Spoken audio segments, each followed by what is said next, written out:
Naruto Shippuden, Naruto Shippuden, Naruto Shippuden.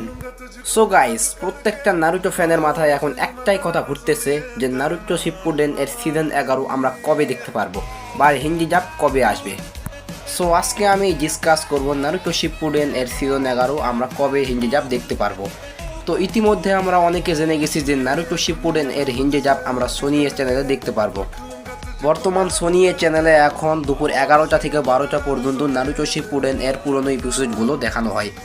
আর আমার মনে হয় এই পুরনো এপিসোডগুলো শেষ হলে নতুন এপিসোড মানে সিজন 11 আমরা দেখতে পারবো। সো এই ওল্ড এপিসোডগুলো মানে পুরনো এপিসোডগুলো শেষ হতে 1 থেকে 1.5 মাস টাইম লাগবে। তো 1 থেকে 1.5 মাসের পর আমরা মনে হয় নতুন এপিসোডগুলো মানে সিজন 11 দেখতে পারবো। বাট গাইস, আমার যেটা মনে হয় যে আমরা নারুটো শিপুডেন খুব তাড়াতাড়ি দেখতে পারবো। সো তোমরা দেরি না করে আমার ইউটিউব চ্যানেলটি সাবস্ক্রাইব করে দাও, কারণ নারুটো শিপুডেন এর সিজন 11 হিন্দি ডাব কবে আসবে যার ফাইনাল ডেট আমি আমার নেক্সট ভিডিওতে দিয়ে দিব। সো আজকের ভিডিও এই পর্যন্তই, সবাই ভালো থাকবেন।